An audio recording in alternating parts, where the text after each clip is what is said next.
la culture étant justement le socle de rassemblement, le carrefour du donner et du recevoir, pour reprendre les termes de l'initiateur, du fondateur de cette fête des cultures que nous saluons au passage, donc le père Paul Mbabessol.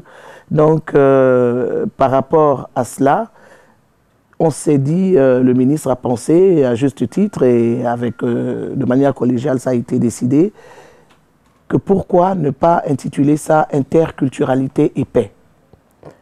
Tout ça aussi pour coller à l'image de l'émergence voulue par le président de la République actuelle qui qui souhaite que les gens cessent, comme il le dit dans tous ses discours, de raisonner en termes ethniques, en termes de provincial, de telle province, je suis de telle ethnie. Donc on se dit, si on apprend à se connaître à travers ce qui est le plus fondamental dans toute société, il ne peut y avoir que de la paix. L'interculturalité, c'est justement cette idée d'interpénétration culturelle des peuples qui amène à la paix.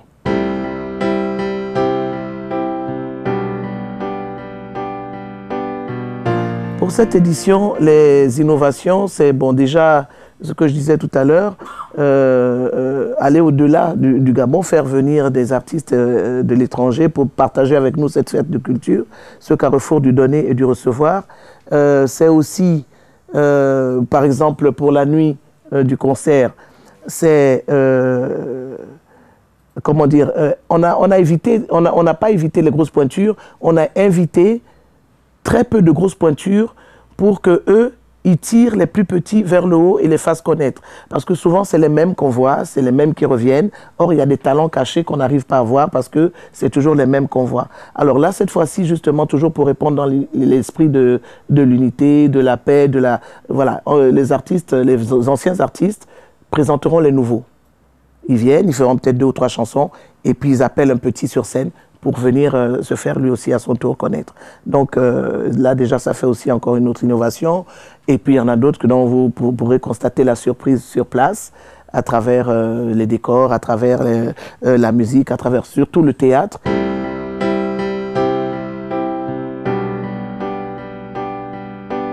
Ça commence vendredi 25 avec une conférence qui est justement le thème de l'interculturalité pour la paix. Et le conférencier, on a choisi le représentant de l'UNESCO au Gabon.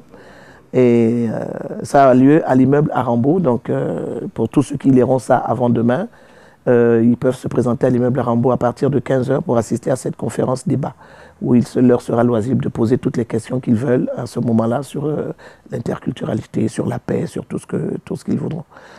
Et le soir, il y a la nuit du cinéma qui a lieu au centre, à la place de l'Indépendance, en face du commissariat central, où sera diffusé 4 films, un documentaire gabonais et 2 films étrangers, donc des cinéastes dont j'ai parlé tout à l'heure, Zézé Gamboa d'Angola et Joe Munga du Congo, qui sera là personnellement pour présenter lui-même son film. Donc le 26 au matin, il y a une grande parade, là sur le bord de mer, avec des hautes personnalités de l'État et tout qui seront présents.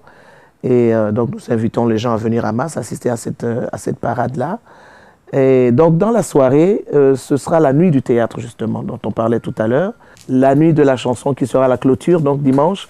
Et il faut que les gens sachent aussi que dans les quartiers, il y aura aussi une animation qui se fera dans toutes les mairies. Dans toutes les mairies de la place, donc les maires sont déjà prévenus, ils sont déjà sur le terrain aussi en train de se préparer. Donc ce sera vraiment une fête de la ville. Vraiment, ça va bouger dans tous les sens. Et nous espérons effectivement donner un certain cachet, peut-être pas celui que vous attendez, comme vous l'avez si bien précisé au début, mais en tout cas la fête sera belle.